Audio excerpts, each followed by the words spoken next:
چلے ایک قدیم سرزمین میں جہاں ایک بادشاہ تھا جو خود کو صرف حکمراں نہیں بلکہ خدا سمجھتا تھا۔ یہ کہانی ہے اسی طاقت اور ایمان کے ٹکراؤ کی۔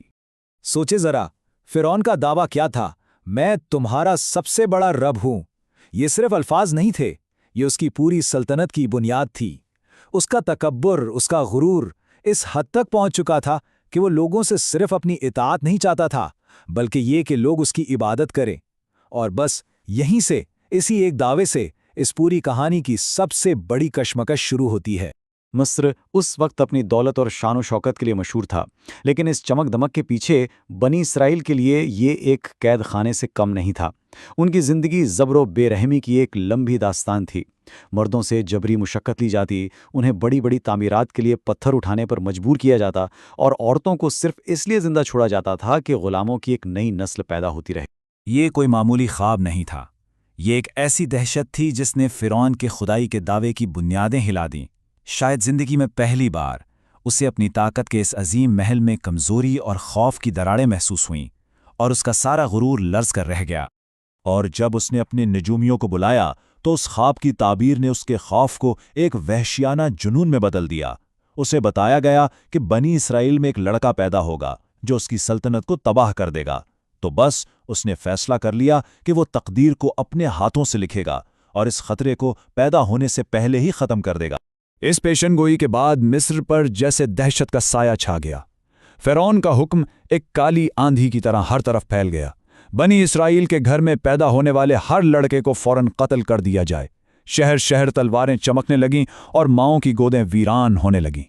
ذرا اس ماں کی حالت کا تصور کریں، ایک طرف فرعون کے سپاہی اور دوسری طرف ایک الہامی حکم کہ اپنے نومولود بیٹے کو، اپنے جگر کے ٹکڑے کو ایک صندوق میں ڈال کر دریا کی لہروں کے حوالے کر دو۔ کیا کیفیت ہوگی؟ مگر انہوں نے اپنے خوف پر قابو پایا، اس وعدے پر بھروسہ کیا کہ ہم اسے تمہارے پاس واپس لوٹا دیں گے۔ یہ ایمان کی وہ سطح ہے جہاں عقل حیران رہ جاتی ہے۔ اور پھر دیکھیں کہ تقدیر اپنا کھیل کیسے کھیلتی ہے۔ وہ صندوق بہتا ہوا سیدھا اسی ظالم کے محل تک پہنچ گیا جس سے بچے کو بچایا جا رہا تھا۔ وہاں فرعون کی بیوی آسیہ نے اسے دیکھا اور اس بچے میں ایک امید دیکھی۔ انہوں نے فرعون کو راضی کر لیا کہ اس بچے کو اپنا لیا جائے۔ فرعون نے بھی اپنے تکبر میں سوچا ہوگا، بھلا یہ معصوم بچہ میرا کیا بگاڑ سکتا ہے؟ اسے کیا معلوم تھا کہ وہ اپنے زوال کو خود اپنے ہی گھر میں پال رہا تھا۔ تو موسیٰ فرعون کے محل کی شان و شوکت میں پلے بڑھے، لیکن ان کی روح اپنی قوم کے دکھوں سے ہمیشہ جڑی رہی۔ ان کی تقدیر میں شہزادے کی آرام دہ زندگی نہیں لکھی تھی، بلکہ ایک پوری قوم کو آزادی دلانے والے نبی کا کردار لکھا ہوا تھا۔ یہ واقعات صرف حادثے نہیں تھے، یہ تو موسیٰ کی تربیت کا حصہ تھے۔ محل کی آسائشوں سے لے کر فرار کی سختیاں اور پھر ایک چرواہے کی تنہائی تک، ہر قدم، ہر تجربہ انہیں اس عظیم مشن کے لیے تیار کر رہا تھا جو آگے ان کا انتظار کر رہا تھا۔ یہ 10 سال صبر، حکمت اور اللہ سے قربت حاصل کرنے کا ایک سفر تھے۔ مدین میں ایک دہائی گزارنے کے بعد جب موسیٰ اپنے خاندان کے ساتھ واپس مصر کی طرف سفر کر رہے تھے تو وہ اس بات سے بالکل بے خبر تھے کہ یہ سفر ان کی زندگی کا اور تاریخ کا رخ بدلنے والا ہے۔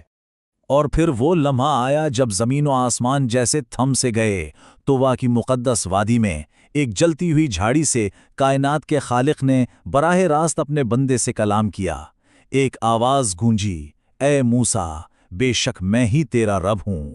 یہیں پر موسیٰ کو تاریخ کا شاید سب سے بڑا مشن سونپا گیا۔ فرعون کے پاس جاؤ اور بنی اسرائیل کی آزادی کا مطالبہ کرو۔ اپنی ذمہ داری کی سنگینی کو سمجھتے ہوئے موسیٰ نے اپنے بھائی ہارون کی مدد مانگی، جو بولنے میں ان سے زیادہ ماہر تھے، تاکہ وہ دونوں مل کر اس ظالم حکمران کا سامنا کر سکیں۔ تو اب وقت آ گیا تھا ایمان اور تکبر کے براہ راست ٹکراؤ کا۔ موسیٰ اور ہارون اللہ کا پیغام لے کر سیدھا فرعون کے شاہی دربار میں داخل ہوئے، جہاں تاریخ کا ایک عظیم مقابلہ شروع ہونے والا تھا۔ تو دربار حق اور باطل کی جنگ کا میدان بن گیا۔ فرعون نے مصر کے سب سے بہترین جادوگروں کو بلایا۔ انہوں نے اپنی رسیاں اور لاٹھیاں پھینکیں جو سانپ کی طرح نظر آنے لگیں، لیکن پھر موسیٰ نے اپنا عصا پھینکا جو ایک حقیقی اژدہا بن کر ان کے سارے فریب کو نگل گیا۔ یہ دیکھ کر خود جادوگر بھی سچائی کو پہچان گئے۔ وہ سجدے میں گر پڑے اور پکار اٹھے، ہم ہارون اور موسیٰ کے رب پر ایمان لائے، یہ جادو نہیں، یہ خدائی طاقت۔ لیکن فرعون نے جب حق کو جھٹلایا تو اللہ کی طرف سے ایک کے بعد ایک نشانیاں نازل ہوئیں، طوفان، ٹڈیاں، جوئیں، مینڈک اور خون۔ ہر عذاب فرعون کی طاقت اور اس کے جھوٹے خداؤں کی بے بسی کا کھلا ثبوت تھا، لیکن وہ اپنی ہر دھرمی پر قائم رہا اور ہر معجزے کو جادو کہہ کر ٹالتا رہا۔ ان تمام نشانیوں کے بعد آخرکار آخری حکم آ گیا۔ موسیٰ کو ہدایت دی گئی کہ وہ رات کے اندھیرے میں بنی اسرائیل کو لے کر مصر کی غلامی سے ہمیشہ کے لیے نکل جائیں۔ یہ آزادی کی طرف ان کا پہلا اور سب سے خطرناک قدم تھا۔ اور پھر وہ لمحہ آیا جب ہر امید دم توڑتی ہوئی نظر آئی۔ آگے ایک بھپرا ہوا سمندر تھا اور پیچھے فرعون کا لشکر موت بن کر قریب آ رہا تھا۔ بنی اسرائیل پوری طرح سے پھنس چکے تھے، فرار کا کوئی راستہ، کوئی امید باقی نہیں تھی۔